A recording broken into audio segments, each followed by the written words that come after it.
Hey, we have another awesome mom to interview. Check this out.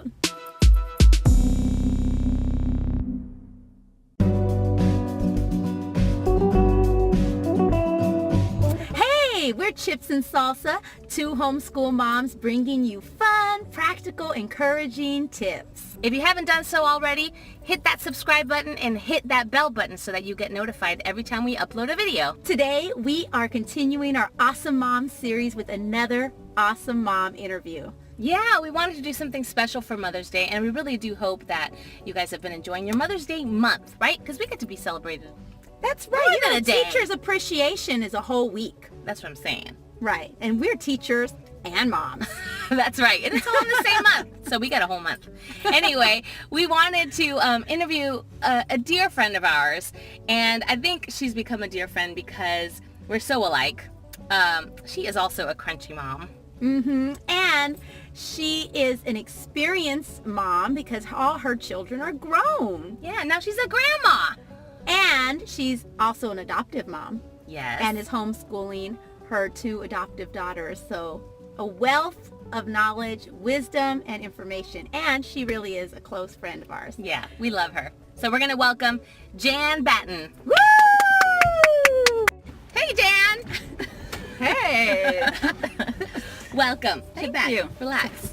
Well, hey, Jan. We're so happy you're here with us. Thanks. Good to be here. We wanted to interview you because we love picking people's brains. We love learning, and we just love to see what our future is going to look like. Right? There she is, our future. No, what is funny is how much we all connected. In fact, you guys were friends separate from us. So just the fact that... Before she was your friend, she was my friend. You know, I think well, maybe, but simultaneously, we were also developing a friendship. Yeah, it's pretty cool. Outside of you. Homeschooling minds think alike. So, Well, we do. Always say that we're cut from the same mold. You know, that's why we get along so well. That's right. That's true. Yeah.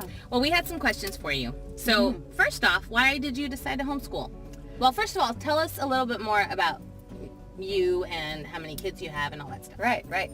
So we have 6 kids, and my oldest is 35, so homeschooling was really kind of a new thing. I mean, I'm a dinosaur. I'm a homeschool dinosaur. And I was just saying to them that when we started homeschooling, you literally had to be kind of secret. I mean, it was legal, but you wouldn't be like out in public with your kids. You wouldn't go to Trader Joe's in the middle of the school day. I did, but I was a rebel. But you were supposed to. I mean, people literally were concerned that truancy officers would be showing up at their door and threatening to take their children from them. So it's kind of funny how much has changed. Oh, yeah. But we started out primarily, Mark and I had met some homeschooled young man who was a high schooler at this dinner, and he was so mature. He was able to converse with us, and we were like, whoa, where did this kid come from? And his parents were at this dinner, and so we started asking them. They talked about homeschooling, and we were like, what is that, you know? But we were really impressed with it because most kids, and even now, a lot of times they're not able to converse with anybody but their own age, and we were so impressed with that. And she was our first daughter. I think we had only one other at the time, Carly, our second one. But we thought, well, that's an idea, and I was really nervous about it because it was new. I know Dobson was talking about it, James Dobson. Is he still around? I don't know. He is. But the thing was for me is I thought, and Mark and I were talked about it, we were like, it doesn't have to be a lifetime decision. We can try it. Right. You know, it's not like we couldn't undo it. We'll try it for a year. Yeah. And so subsequently, and Chelsea also was super smart. And so she really wasn't, I had already been kind of teaching her things. She learned to read really young. And I thought, how is she going to do in school? She's going to be way ahead and bored. And so let's just try this. So we did. And now we have 4 biological kids, and I homeschooled 21 years total with those 4 biological kids. And then I thought we were done. I even packed up all our curriculum and changed my pantry into a real pantry instead of a homeschool curriculum library. And then we adopted 2 kids, as you guys know, 5 years ago from Uganda. And I didn't expect to homeschool them. It wasn't in my mind. But then when they came and we tested them and found out that they were 3rd grade level, but they were supposed to be in 8th and 6th grade, and I knew they weren't ready to jump in, then I picked it up again and homeschooled them for 2 years. So Did we tell you she was amazing? Oh, Yes. no. This series is called Amazing Moms. Oh, you know that. I did not know. No. No, it's for, we just wanted to interview moms to give encouragement to our viewers. I wished I would have had something like is available now. I mean, support is so important. It's just so important. And there were many days being in isolation sometimes that I was just so frustrated. So to have somebody like what you guys are doing, you're encouraging other moms to, fight the good fight, because sometimes it is a fight, and to be able to give them ideas. And I kind of wanted to be in your homeschool after I started seeing this thing. I was like, I want to be a kid and go to their homeschool. It's so fun. Oh my gosh. Aww. So I just hats off to you guys and what you're doing. Thank you. Serious. Thank you. Well, you said that you homeschooled for 21 years and that it was not a lifetime decision. So what made you stick with it? Yeah, I did see the fruit of it, and I'm not going to lie, there were days I would pull out. Do you guys know what a phone book is? Do you remember what a phone book is? Okay. Yellow pages? Yeah. Looking up the schools and calling them. The Wow. kids are sitting at the table going, we really blew it this time. Do you have openings for third graders? I think we can all relate to that. Right. I think we can all relate to that. Just the other day, too, I was like, I was telling my tween, I'm not going to put up with this attitude. Yeah. I think put you in school. you're right. And she's like, you tell me that every year. And I'm like, oh, okay. And then I forget about the vaccines. And Oh, I my really kids- can't put them in there anymore. My kids still talk about it. Oh, remember when Mom used to threaten us to go to school? Like, this Right? horrible place called school. I think every mom watching can relate to that. I'm sure everybody. Well, and because it really is hard. It Yeah. can be hard, yeah. And you have to have a conviction about what you're Yeah. doing in order to stick with it. Yeah. for sure. No, I think in answer to your question, the thing that I love the most is the time with the kids. I mean, we really did build such a bond, even though there were days that I felt like I was destroying the bond. But overall, I mean, you build such a bond. Plus, I knew they were getting a better education. I knew there was such wasted time in the classroom. And there's a place for the classroom. And I don't want to say that it's the only way to educate your children is homeschooling. I think it's not. And for every child is different. So, but I think in general, I loved that in the evenings we had family time. We weren't just sitting over homework all night. Right? I knew, and then even the schedule, I felt like then we're in charge of the schedule instead of the school being in charge. And I don't know if you did any schooling before your homeschool, but you got to get them there, and then you got to pick them up, and then if you have any after school activities, it's just really stressful. Oh yeah, it was very stressful. And I used to speak to myself like that when I would get stressed with homeschooling. I go, okay, but it's going to be stressful no matter what. It's a different kind of schedule. Yeah. But I liked that our kids were able to be in a lot of activities and sports and CYT, which is the youth theater that San Diego has, and just, those kinds of activities. And I don't know. I just kept, each year we would evaluate. Every Right. year. It wasn't like we were like, we're going to do this for, 21 years. I had no idea. We evaluated. And we evaluated with the different children. Because, I mean, there were times I had a baby on one hip, and I had a 3-year-old and a 6-year-old. And I'm like, can I do this next year? She's going to be walking. Is this going to work? But each year we'd reevaluate and pray and seek God. And okay, now let's go, Yeah. So it all depended, like you said, on the child and on your situation. season. Which is what you should evaluate. Right. yeah. Jan, could you share with us some of the biggest lessons learned from that massive amount of time? I think that as I think about the biggest lessons learned, I think it is that each child is different and your family goes through different times and different seasons. So while we consider this big decision, and sometimes I think it could be a decision for their whole education, that that you're committed to doing this, or maybe you're in a situation where the options are just not available to you. That is your option and you know it.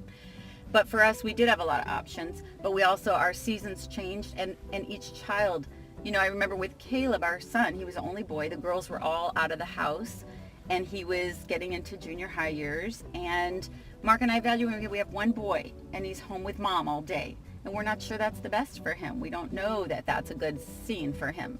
Maybe he needs to be around other boys. And we weren't involved in a community at that time where there were a lot of other kids for him to hang out with, homeschool kids. And so, we chose to put him then in a Christian school. And I think, to me, the lesson learned is know your child and don't be dogmatic about this is for life and I just militantly am going to do this, and be flexible to the way the Lord leads you. the way you're led to do what works for this child and for your marriage and for your season of life at that time. That's good advice, because I think we can be dogmatic with our own expectations or beliefs, you know, especially when it comes to something like as passionate as we can be, you know, with homeschooling. Right, and we could lie to ourselves and say we're reevaluating and seeking the Lord, but really we have our, you know, we already know what we want, Lord. Yeah. And I mean, you could be a little bit flimsy too, where you're like, I don't want to do this anymore. Okay, then I think God's leading me out of it. You know what I mean? Right. So I think you have to be really honest and talk to your husband and look at your kid and how are they thriving, you know? And every year we laid out, I remember at the beginning of the year, what are my goals for this child for this year? Spiritually, physically, and educationally, academically, and emotionally. What are my goals? And we would sit down and pray about it. And, you know, there were just some years where like, this is, based on last year's evaluation, this is not going to be a good fit for this child. What is one of your like greatest accomplishments as a homeschool mom that you feel like, man, that was a good time, or that was a good moment? I think we talked about this earlier, that sometimes when you're home educating, you wonder, I mean, I think it's a common thing. Am I really doing it? Are they really getting what they need to know? Right. And we did a writing curriculum through the years that I really grew to love. It was IEW. Oh yeah. And but I still wasn't sure, like, is it really good enough? You know? And then when one of our daughters, our second daughter, ended up at college, and she took her first English class, and she came home with this, you know, A+, like 100% paper, and the college professor said to her, "This is the best freshman paper I've ever seen." Nice. And I remember going, "Oh, you did it!" And this student wasn't really even our language arts like genius. Yeah. She was probably she struggled more with it. So that's why it really meant a lot to me. I was like, and she, you know, this one who didn't seem to be, that wasn't her thing, got this great report. So that's probably my best feeling. Like, that's good. Oh, that's awesome. It really is. Well, and a great reminder that you're not going to see necessarily all of the fruit of your labors right in the moment. Right. You're investing in your children's future, you know. So Jan, can you pinpoint any like major mistakes that you would, you know, share with young homeschool moms? Let me get my list. Okay. At my book. I mean, I made a lot, but I think probably the biggest mistake is when we don't really implement our calling with our full energy. So I homeschooled, I lesson planned, I had great intentions, I was very organized, kind of homeschooling mom. I took it serious, but I think in the midst of implementing it, a lot of times I'd be like, okay, I've got it all planned out, here it is, kids. And then I wanted to get on to what I wanted to do, you know. So I feel like there were many days where I wasn't really invested in the actual getting involved in it. And I think that when you have a few days like that, it's understandable, but I think I got involved because I feel like, okay, I got this down, they're working, they're doing well, so I can pick this new thing up, you know, or I can do this now, and something for me, this is for me. And I'm not saying that you don't need that, because I think there's room for that, but I feel like I didn't, I think in doing that, I kind of cheated them from being available to them when they needed me, or having them know mom is actually really committed fully. She's there for us. She's available to us. And I think what else is that sometimes those other interests that I would start getting involved in would pull me more in that direction. And I begin to see the homeschooling as sort of like a, you know, kind of instead of my calling and what I decided I wanted to do, it became sort of the thing I wanted to shrug off. Right. Yeah. And I think I think it had, and it even led me sometimes to going, okay, I don't know if we want to do this anymore. Even though I look back and go, I shouldn't have done that so much. I should have been a little more invested and stayed there. Because then you add, well, I could totally relate to what you're saying. And I think it comes with a lot of like creative people. You know what I mean? Like that's what I struggle with, is like saying no to my ideas. Yeah. You know, and just being like, you don't have to do that all right now. Oh.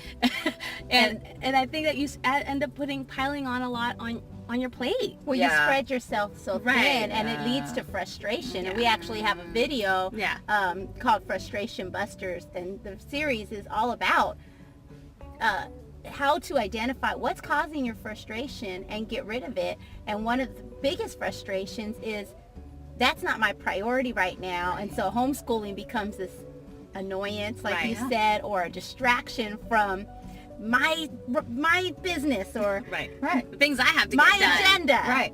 And I think we rob ourselves of fully, whenever you embrace something that you're called to do fully, you're going to get more enjoyment out of it. Oh, Your yeah. creativity is going to Yes. be more invested and you're going to get back. But if you start to turn that creative, thinking towards something else, then that becomes your goal. And you're actually robbing yourself. Yeah. Right. And trust me, the season goes by. Yeah. In the midst of it, it feels like it's never gonna, and you already know that because your kids are they're not babies, and even if you have a baby, you know how fast that goes. So, it goes fast. Yeah. And I have wonderful memories and no regrets at all. I have wonderful memories of my homeschooling And it's so years. valuable for us to hear that after 21 years Right. that you could say it went so fast and I don't regret the time and the energy that Not it at took. all. Because, we say all the time to our viewers that homeschooling is tough, but the reward and the investment that we're making is so important. And so we're just so grateful, to have you here and to encourage us in that. And I'm seeing now, it's really fun. I'm seeing two of our daughters, well, one of them especially, she's just signed up to homeschool her kids, and the other one is considering it. She's not sure yet because he's still little, but Yeah. it's kind of fun. It's in them, Yeah, they see the value. Of course. Yeah. Well, what's one thing, we're going to wrap it up now, but what's one thing that you could leave our viewers with? Like one piece of advice, if you had one opportunity to give these awesome moms that are, homeschooling, to give them a piece of advice, what would it be? Yeah. Make it your job to study your children and know not only their learning style, but their needs, their emotional needs, each of them, and just make yourself be not just their teacher, but also their mom at the same time. You are both, and it's okay to be both, and it's a beautiful thing to be both. So invest in them, know them, listen to them, take time to listen. I think Yeah. That's no, the that's biggest great. That's great advice. That's amazing advice. Yeah. Jan, we love you so much. I love you guys. Yay! Thanks for being here with us. You're welcome. And this is going to be such a blessing to all our moms. Moms, you're amazing. This is for you because we're all in this together, and know that you're not alone, and know that there's Right. support out there, and there are amazing people out there that you can totally just grow from, and that's what this channel is all about. Yeah, So, absolutely. And, like Jan is showing us that the investment that you're making in your children is worthwhile. So Absolutely. we pray that this video encourages you to keep going forward and to just with the Lord's leading, bless your family. And we love you guys. if you like this video, give us a thumbs up. Don't forget to share. And don't forget to subscribe to our channel. And we'll see you next time. Bye. Bye. Bye.